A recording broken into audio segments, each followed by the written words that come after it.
Hi guys! So as promised, this is part 2 of buying from Asia fashion wholesalers, and in this video I'm going to talk about, actually I'm going to do a little review first on my experience with the one wholesaler that I bought from, which is wholesaledress.net, and then I'm going to go on to talking about other places you can purchase from, some do's and don'ts and tips about if you want to actually go ahead and risk buying stuff from wholesalers in Asia. So that is what's going to be going on in this video. So I'll start with my review. So first off, wholesaledress.net is where I purchased my products in the previous video that was part 1. And so let's start with that. I was not impressed with the stuff that I got. The quality was overall poor, and a lot of the things were not represented correctly in the stock photos online. And you know, I spent about $96 total for my order. And I ordered 9 items, and out of those 9 items I was only fairly decently satisfied with about 5 of them, so a little more than half, and that's really not good. The rest of them were bad quality, they didn't fit right, they were falling apart, so you know, it's a risk that you have to be willing to take, and I did, and unfortunately, it wasn't a great experience. So for the quality of the clothing, at least the ones that I got, I would give it probably a 6 out of 10 because it wasn't great. Customer service, however, they do have great customer service. There's an option to talk to them online, and there's also an option to email them, and they have special after sales people who deal with it after your shipment has gone to you. There's people in general that can talk to you. They have people who speak English, although not that great. There's people who can speak Russian, which I thought was really interesting. So their customer service is pretty good. They're always willing to help you, and you can contact them almost 24/7. So that's a good thing.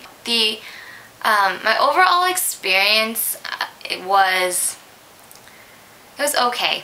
I mean, customer service was good, the products I got was kind of eh, and there are things that were frustrating.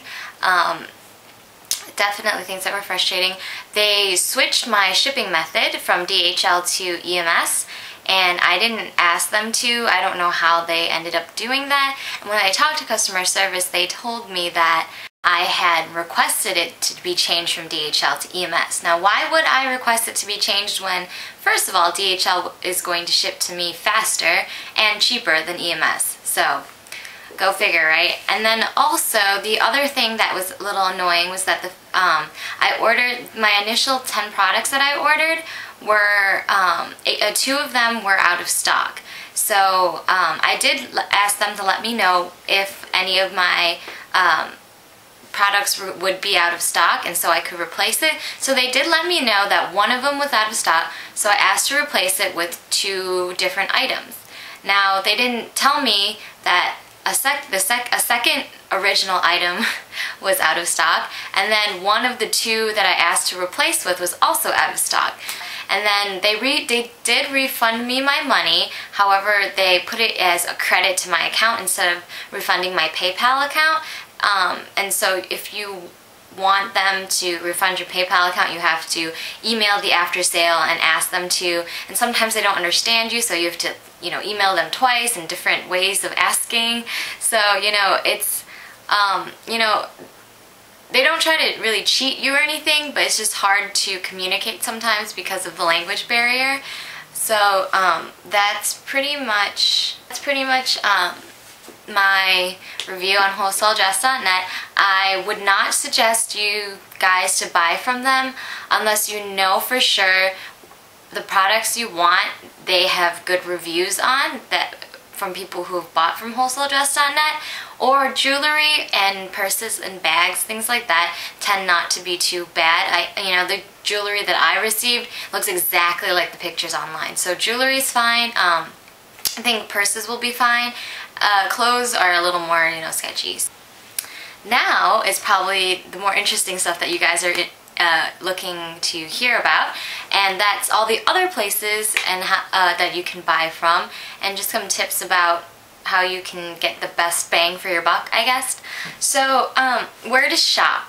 Now, some places have minimum orders, so either you have to buy a minimum of 10 pieces, 12 pieces, or you have to buy a minimum of $300 or $200 worth of stuff before you can get your order. Wholesalerdress.net does not have a minimum order, which is a good thing. However, you don't want to buy one $6 shirt and pay $14 of shipping. So, it's just something you have to think about. Also, when you try to pick where to shop online, go check out reviews that other people have done, because there have been a lot of other people who have shopped there before you, and they do have stuff to say because they want other consumers to know their experience so they can learn from it. So a great place to look for this is soompi.com.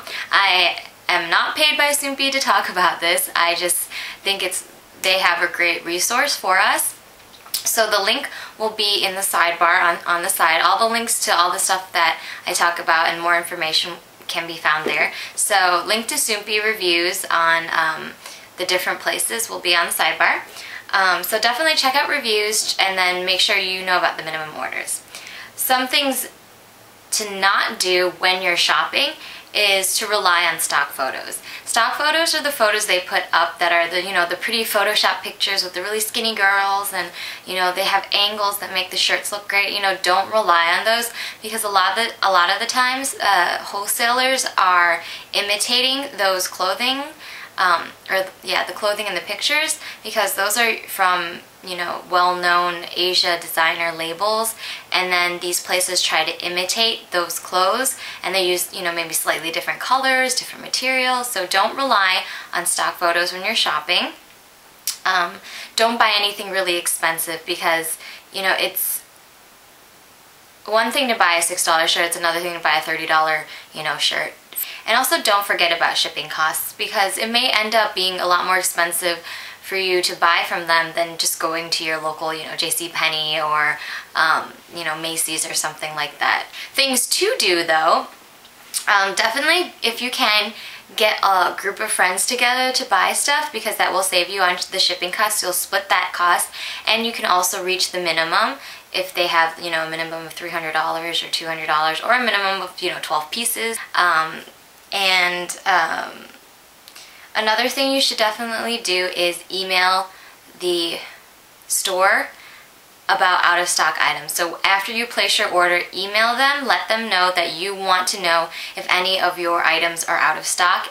So make sure they know that you want to know when something is out of stock of your order, because sometimes they'll just send out your order without that item and refund you the money, but you had no idea, So definitely do that. And then other things to remember is to realize that most clothing from Asia will not fit anybody larger than a size medium, because that's just the nature of their clothing. When it says free size, it doesn't mean one size fits all. It usually means size small to medium.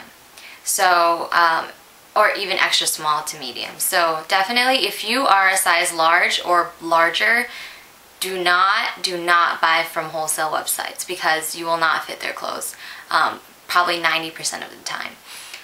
Also realize that it's definitely a risk to shop from wholesalers, especially if you buy things like shoes, because sizes can run differently slightly, and you don't know how comfortable the shoes will be, and it'll be a hassle to either try to return it, because it will be international shipping for you, and it'll be a waste of money if you don't ever wear them. So just keep that stuff in mind. So I think I covered everything I wanted to talk to you guys about. Hopefully I can smush it into this under 10-minute video.